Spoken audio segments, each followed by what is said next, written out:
Hello everyone, this is Sonia Singh front of you. और आज के सेशन में बात करने जा रहे हैं railway flags of countries first private train. यानी इस सेशन में डिटेल में डिस्कस करने वाले हैं हम भारत गौरव स्कीम के बारे में।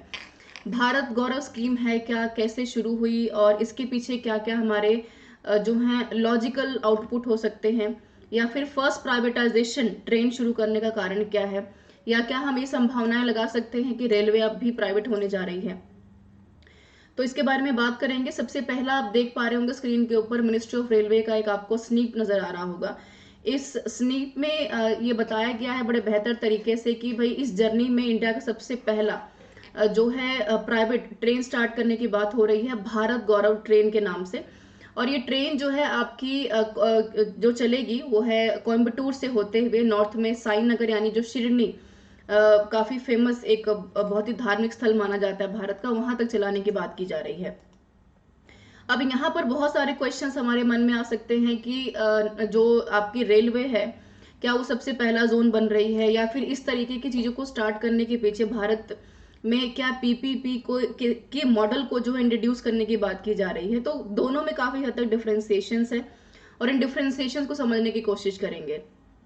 तो पहली बात तो देखिए यही है कि सदरन वाला जो आपका रेलवे है वहां से सबसे पहला ये जोन स्टार्ट किया जा रहा है। फर्स्ट रजिस्टर्ड सर्विस प्रोवाइड करेगा आपको भारत गौरव स्कीम के अंडर, ठीक है। और कोयम्बटूर से होते हुए ये साइन नगर शिरडी जो है वहां तक ये ट्रेन आपकी जाएगी। और इसके लिए सबसे कहा जाए कि एक आश्चर्य की बात भी हो सकती है। दूसरा हम ये भी कह सकते हैं कि भारत के पास इतना बड़ा इंफ्रास्ट्रक्चर नहीं है कि इतना बड़ा इंफ्रास्ट्रक्चर वो बना पाए और उसके ऊपर इन्वेस्टमेंट कर पाए, इसलिए उसको प्राइवेटाइजेशन की जरूरत पड़ी है। या क्या प्राइवेटाइजेशन से बिल्कुल थोड़ा सा सेपरेट कॉन्सेप्ट इस बार जो भारत गौरव स्कीम आई है थोड़ा सा अलग है, तो इसको हम जानेंगे। सबसे पहले बात करेंगे कि क्या है आपका भारत गौरव स्कीम। तो भारत के गौरव की बात की जा रही है, एक सेपरेट स्कीम यहाँ पर इंट्रोड्यूस करने की बात कही गई है। तो आप देख पा रहे होंगे स्क्रीन के ऊपर कि सबसे पहले भारत जो आपकी गौरव स्कीम रही है उसको जब लॉन्चिंग की हमने बात की तो नवंबर 2021 के आसपास ये सबसे बड़ा एम बनाया गया कि भारत के इतने बड़े कल्चर को जो काफी ज्यादा रिच है, उसके हेरिटेज को, हिस्टोरिकल प्लेसेस को, उसकी इंपॉर्टेंस को बढ़ावा देने के लिए हमें यहाँ पर भारत गौरव स्कीम के अंडर इंडियन रेलवे के थ्रू एक रेलवे या कहें कि रेलवे के थ्रू एक ऐसे चैनलाइज्ड मैकेनिज्म की जरूरत है जिसके थ्रू हम पूरे भारत भ्रमण को जो है जान पाए, या भारत की कहेंगे इनक्रेडिबल इंडिया के बारे में जान पाए। तो भारत गौरव जो स्कीम आया है यहाँ पर प्राइवेट प्लेयर्स को देने की बात की गई है। अब इस प्राइवेट प्लेयर्स का मतलब क्या है, यानी कि कुछ टाइम पीरियड तक, यानी कि 2035 तक की अगर हम बात करते हैं तो 2 सालों के टाइम पीरियड के एवरेज पर भारत गौरव स्कीम में इन ट्रेनों को जो है प्राइवेट प्लेयर्स में के थ्रू इनको चलाया जाएगा, जहां पर कंप्लीटली उसके ऊपर प्राइवेटाइजेशन की तरह काम किया जाएगा। वहां पर क्या लॉन्च करना है, कैसे चीजें काम करेंगी, क्या फैसिलिटीज दी जाएंगी, कितने कोच वहां पर जो है इन्वॉल्व किए जाएंगे, इसके बारे में सारा का जो सारा काम है वो प्राइवेट प्लेयर्स के थ्रू करवाया जाएगा। आगे आप देख पा रहे होंगे कि अगर अब ये देखा जाता है कि क्या जो फर्स्ट नेम्ड है वो साउथ स्टार रेल रहा, अगर हाउस कीपिंग की बात की जाती है। तो अब ये है कि चलो हम प्राइवेटाइजेशन की तरफ आगे बढ़ जाते हैं कि भाई हमें ट्रेनों का प्राइवेटाइजेशन करना है या हम प्राइवेट ट्रेन चलाना चाहते हैं।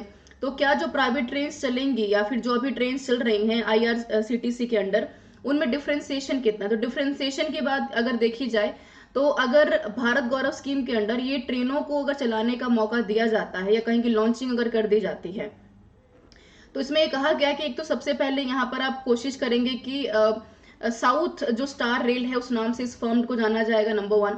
नंबर 2 आप जो ध्यान में रखेंगे मेंटेनेंस की जो बात होती है, क्योंकि रेलवे में आजकल इतनी ज्यादा पॉपुलेशन है, इतनी ज्यादा संख्या है, जनसंख्या है भारत की, कि इतनी बड़ी सर्विसेज को मेंटेन करना, हाउस कीपिंग को मेंटेन करना अपने आप में बहुत चैलेंजिंग काम है। तो उसके क्लीननेस की बात करें, यूटिलिटी की बात की जाए, तो इसका ध्यान में रखते हुए हाउस कीपिंग सर्विसेज जो हैं बेहतर बनाने की बात की गई है। और वेजिटेबल्स के सॉरी वेजिटेरियन जो मेन्यू है उसकी बात की जा रही है कि जिन जिन रूट्स के थ्रू, जैसे कोयम्बटूर से लेके शिरडी तक की बात की जा रही है, माफ कीजिएगा, तो वहां तक पहुंचने के लिए जितने भी तरह के आपकी ट्रेडिशनल यानी कि मेन्यूज होते हैं, खासतौर पर वेजिटेरियंस के ऊपर फोकस किया गया है। तो वेजिटेरियंस मेन्यू को जो है यहाँ पर लॉन्च करने की बात की गई है। तो एक बहुत ही सेपरेट और बहुत ही खास एक्सपीरियंस हमारे लिए होने वाला है।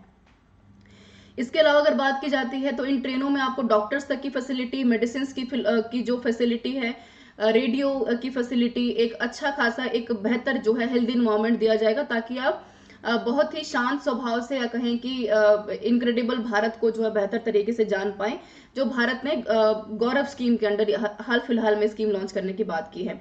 अब ट्रेनों के अगर स्टॉपेजेस की बात करते हैं, तो ट्रेन जो है आपकी कहाँ कहाँ रुकने वाली है, तो त्रिपुरा से होते हुए एरोड सलेम या लंघनटा की बात होती है, धर्मवर्मन, मंत्रालयम, वदी, जितनी भी आपकी जो साउथ की प्लेसेस हैं जहां से ट्रेनों को हम एक अच्छा खासा एक ट्रेडिशनल, या कहें कि जो भारत का सोल है उनसे जानने के एक अच्छा खासा मौका यहाँ से दिया गया है, फैसिलिटेट भी किया गया है ताकि आप दर्शन कर पाएं। और वहां पर जाकर मंत्रालय में जाकर 5 घंटे का जो इसका स्टॉपेज है, ताकि आप दोबारा से अपने पैसेंजर्स को डीबोर्ड कर पाएं, और वहां से डीबोर्ड होते हुए कम से कम जो आपका शिरडी साई बाबा का जो फेमस टेम्पल है, पूरे दुनिया में काफी नाम जाना जाता है, तो वहां से आप जो है पैसेंजर्स को आगामी 5 घंटे में जो है डीबोर्ड कर पाएं। अब अगर ओरिजिनल करंट रिफॉर्म्स की बात करते हैं, तो क्या क्या यहाँ पर करंट रिफॉर्म्स किए गए हैं। आप देख पा रहे होंगे कि 2015 में अगर हम यहाँ पर शुरू से बात करते हैं, तो 2015 में, हालांकि अभी 2000 जो है 22 में हम सरवाइव कर रहे हैं, सरवाइव की मैं बात ही करूंगी, क्योंकि 2015 में अगर आप सरवाइव कर रहे हैं, तो इसके अंडर नीति आयोग में जो है विवेक देबरॉय के अंडर इसको रिकमेंड किया गया था काफी दफे कि हम इस तरह के रिफॉर्म्स को जो है लेकर आते हैं नीति आयोग के अंडर 2015 में। ताकि सबसे बड़ा कारण क्या रहा, हम क्यों इसको जो है रिफॉर्म्स को इंट्रोड्यूस करना चाहते थे, तो उनका यह मानना था कि सबसे पहले तो एक रिकंस्ट्रक्शन बहुत इंपॉर्टेंट है रेलवे के अंडर। नंबर 2, अगर हम बात करते हैं कि कंप्लीट ओवरहॉल, जो रेलवे का एक बहुत बड़ा स्ट्रक्चर है, इतना बड़ा स्ट्रक्चर में इतनी बड़ी जनसंख्या को मेंटेन करके रखना बहुत मुश्किल काम है। तो इतनी बड़ी जनसंख्या जो है रेलवे के अंडर किस तरीके से अपने ट्रेवलिंग को फैसिलिटेट कर पाती है, उसको लेकर यहाँ पर विवेक देबरॉय का काफी अच्छा एक रिकमेंडेशन आया था। इन्होंने ये भी कहा कि ये बहुत इंपॉर्टेंट है कि जब तक हम प्राइवेट प्लेयर्स के को अपनी चीजें नहीं सौंपेंगे, या जब तक कि हम उनका बेनिफिट उठाने के काबिल नहीं बनेंगे, तब तक हम किसी भी तरीके से व्यवस्थाओं में पूर्ण तरीके से सुधार नहीं कर पाएंगे। यूनिफिकेशन की अगर बात करते हैं, तो रेलवेज ने यहाँ पे यूनिफिकेशन की बात की है। अगर आपको ध्यान में है, तो 2016 से पहले से, यानी कि अगर ब्रिटिश एरा तक की भी बात करते हैं, तो इतनी बड़ी जनसंख्या में, इतनी बड़ी पॉपुलेशन में रेलवे के बजट्स को देखते हुए, रेलवे की जो है नीड को देखते हुए, ट्रांसपोर्टेशन को नीड को देखते हुए, आपको पता है कि भारत में प्रतिदिन अगर देखा जाए तो 3 से 4 करोड़ जो पैसेंजर्स है डेली बेसिस पर रेलवे में ट्रेवल करते हैं। अब इतनी बड़ी जनसंख्या को ध्यान में रखना, उनके बारे में जानना, या कहें कि उनको हमेशा फैसिलिटेट करना एक मुश्किल काम है। ठीक है, तो 2016 से पहले भी, और उससे पहले ब्रिटिश एरा की अगर हम बात कर लेते, तो उस टाइम से रेलवे का जो बजट है हमेशा से सेपरेट तरीके से जो है इंट्रोड्यूस किया गया था, यानी अलग तरीके से। लेकिन 2016 के बाद से, जब से एनडीए गवर्नमेंट, आपकी नेशनल डेमोक्रेटिक अलायंस गवर्नमेंट आई है यहाँ पर, तब से इन्होंने यूनियन बजट को, रेलवे के बजट को आपस में जो है मर्ज कर दिया है। अब यहाँ पर सबसे जो है इंपॉर्टेंट बात है कि मर्जेंस का इंपॉर्टेंस क्या है, क्यों किया गया। तो मर्जेंस इसलिए किया गया था क्योंकि इतनी बड़ी पॉपुलेशन में इतनी बड़ी इन्वेस्टमेंट को मेंटेन करने के लिए एक अलग से बजट इंट्रोड्यूस करना सरकार के लिए काफी जो था मुश्किल काम माना जा रहा था। अब यहाँ पर लोगों का ये मानना है कि एंट्री जो दी जा रही है प्राइवेट प्लेयर्स को, तो क्या एक स्ट्रेट अवे हम माने कि भाई लिबरलाइजेशन करना चाहते हैं, तो एक अलग बात है। तो क्या प्राइवेटाइजेशन को भी उतना ही फोकस किया जा रहा है लिबरलाइजेशन के अलावा। चौथा, यहाँ पर ये बेनिफिट बताया जा रहा है कि भाई इंप्रूव करना है सर्विसेज को, बहुत इंपॉर्टेंट है। आप आज भी अगर देखते होंगे, जो लोग रेलवे में या आईआरसीटीसी में ट्रेवल करते होंगे, उनकी जो आज की व्यवस्था है, कुछ एक ट्रेनों को अगर छोड़ दें, और अगर आपके पास एक अच्छी खासी मनी पॉकेट नहीं है अच्छी ट्रेनों पर खर्चा करने के लिए, तो आपके लिए काफी हद तक ये मुश्किल का काम हो सकता है। क्योंकि जिस तरीके के सर्विसेज, कहें कि क्लीननेस की बात करते हैं, हाउस कीपिंग की बात करें, चाहे हम यहाँ पर मेडिकल फैसिलिटीज की बात करें, किसी भी तरीके की कोई उम्दा फैसिलिटी नहीं दी जा रही है। बस एक सफर पूरा करना होता है। उस सफर के दौरान लोग पहले भी मेंटली प्रिपेयर रहते हैं कि भाई रेलवे है, जाना आना हमारा काम है, उस दौरान चीजें मेंटेन कैसे करनी होंगे, ये हमारी पूर्णतः जिम्मेदारी खुद की होगी। नाउ यहाँ पर why private firms were invited. अब सबसे बड़ा क्वेश्चन ये है कि क्या सरकार के पास इतना पैसा नहीं है। अगर हम मनी की बात करते हैं, क्या इतनी फंडिंग हमारे पास नहीं है, जबकि जब मैंने कहा कि 3 से 4 करोड़ की जनसंख्या रेलवे के थ्रू ट्रेवल कर रही है, तो इसका मतलब ये है कि भाई आपके पास उतनी ज्यादा जो है मॉनेटरी फंडिंग भी तो इकट्ठा हो रही होगी। तो जरूरत क्या है, क्यों हमने इन्वाइट किया यहाँ पे प्राइवेट प्लेयर्स को, या फिर क्या जरूरत थी उनको इन्वाइट करने की। तो यहाँ पर आप देख पा रहे होंगे कि सबसे पहले तो प्राइवेटाइजेशन की जब बात की जा रही है तो कंप्लीट प्राइवेटाइजेशन की बात नहीं हो रही है। प्राइवेटाइजेशन में भी हम यहाँ पर कुछ रूट्स की बात कर रहे हैं, जहां पर आप देख पा रहे होंगे कि भारत के आइडेंटिफाई किए गए 109 बिजी रूट्स में हम 151 प्राइवेट ट्रेन को जो है चलाने की बात कर रहे हैं आगामी आने वाले 35 सालों तक। ठीक है, अप टू जो आपके मोर ओवर 35 ईयर्स हैं।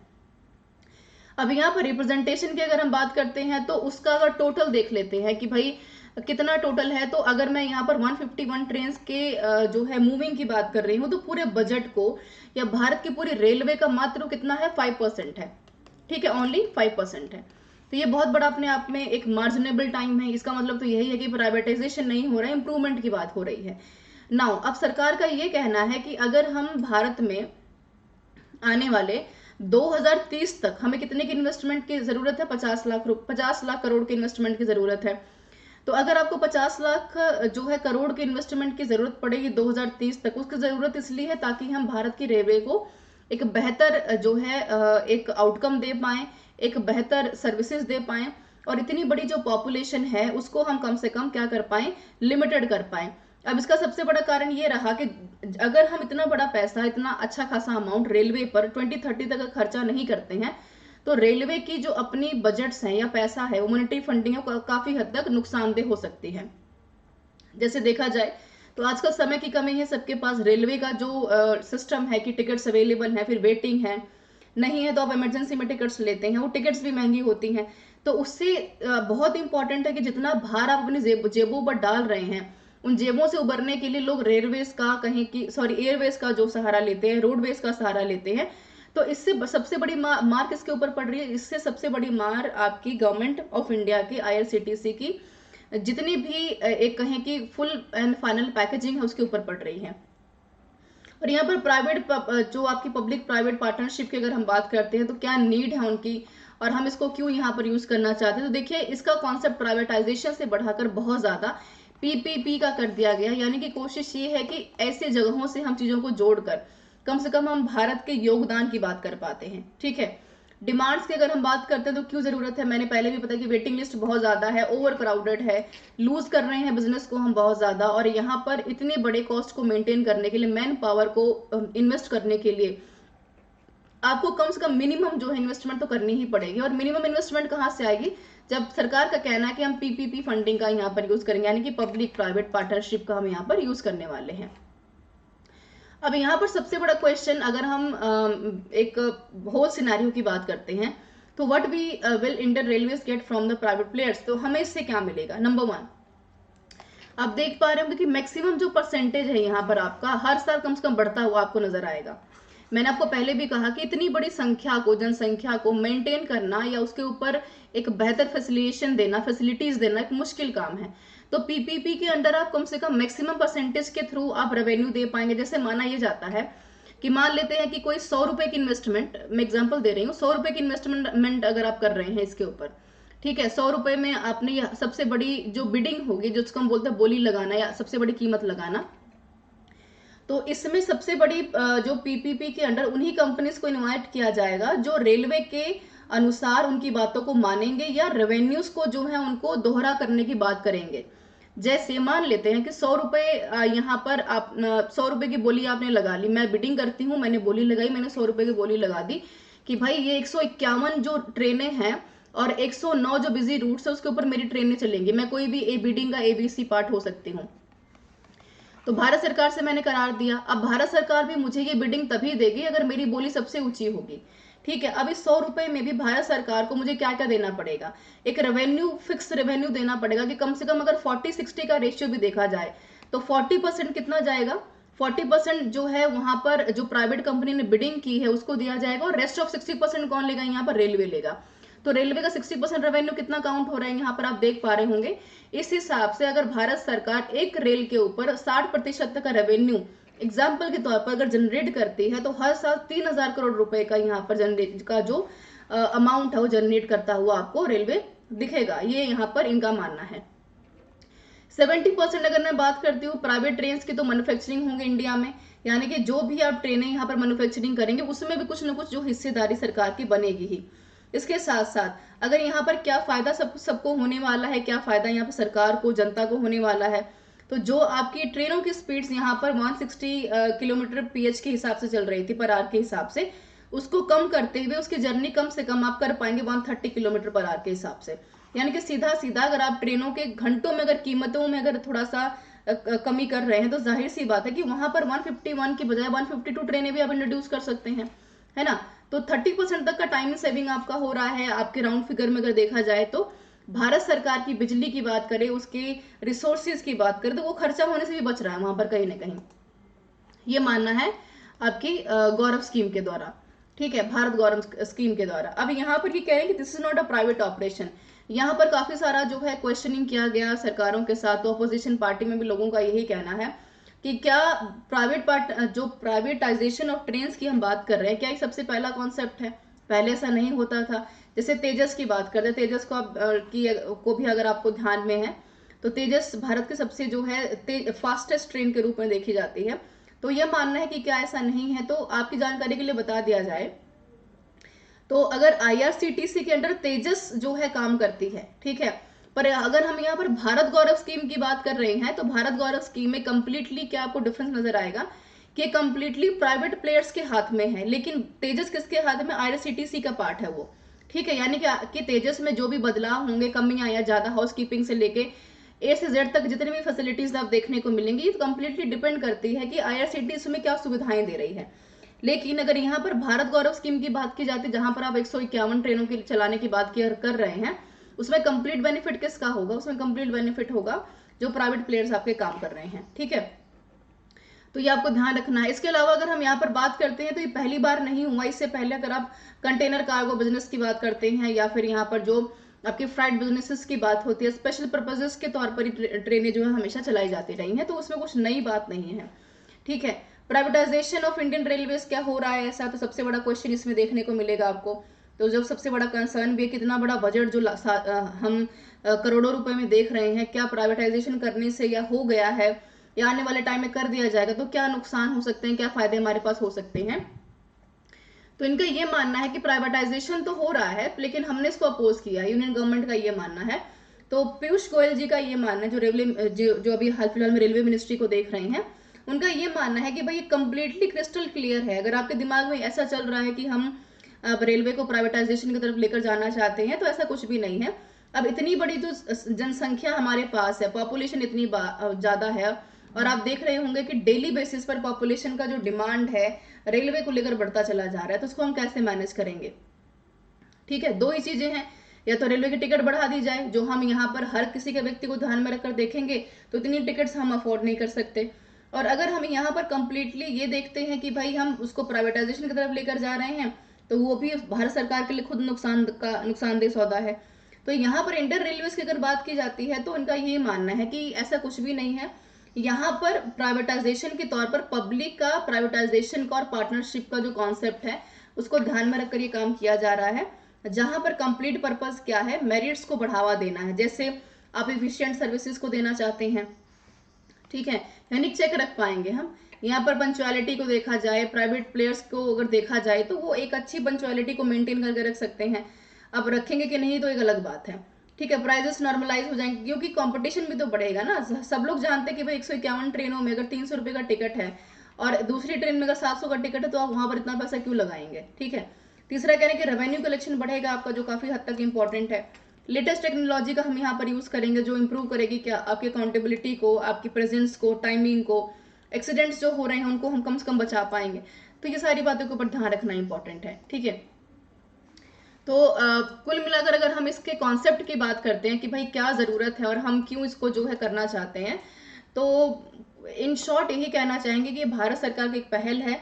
और देखिए, किसी भी कंट्री में, चाहे वो डेवलप कंट्री है चाहे डेवलपिंग कंट्री है, किसी भी कंट्री में एक्सपेरिमेंट्स करना बहुत इंपॉर्टेंट है। अगर हमें लगता है कि कुछ प्राइवेट कंपनीज के आ जाने से रेलवेज में, फैसिलिटीज में, पंचुअलिटी में, ट्रांसपेरेंसी में, अकाउंटेबिलिटी में सुधार हो सकता है, तो जाहिर सी बात है कि भारत सरकार को जाना चाहिए। पर हाँ, इसकी भी ट्रांसपेरेंसी की गारंटी भारत सरकार को लेनी चाहिए कि कहीं ऐसा ना हो कि प्राइवेटाइजेशन को बढ़ाते बढ़ाते कहीं हम पूरी तरीके से ट्रेनों को प्राइवेटाइजेशन की तरफ लेकर चले जाएं, क्योंकि ऐसा बिल्कुल हो सकता है कि जो ट्रेनें मोनोपोली की बात नहीं करती हैं, जब इतनी बड़ी सुविधा को देखेंगे, चलाएंगे, तो जाहिर सी बात है कि जहां 151 ट्रेन के चलाने की बात हो रही है, आने वाले 5 से 7 सालों में उन ट्रेनों की संख्या बढ़ाकर 500 से 700 भी की जा सकती है। लेकिन इसमें सबसे बड़ा क्वेश्चन ऑफ कंसर्न यही है कि इससे जो आम जनता की के ऊपर मार पड़ रही थी, उसमें कितना ज़्यादा सुविधा या कहें कि फ़ायदा मिलेगा हमें। ये अभी जब तक भारत गौरव स्कीम लागू नहीं हो जाती है, तब तक उसके बारे में कुछ भी कहना अभी भी जो है सही नहीं होगा। बाकी इंतज़ार करते हैं और मैं उम्मीद करती हूँ कि आपको ये सेशन पसंद आया होगा और इस सेशन में काफ़ी कुछ था जानने के लिए आपके लिए। और इस सेशन में कोशिश करेंगे कि आप जो है काफ़ी कुछ चीज़ों को जो है जान पाएँ, समझ पाएँ और अपनी जो है अकाउंटेबिलिटी ऑफ लर्निंग को बढ़ावा दे पाएँ। Thank you so much for being with me.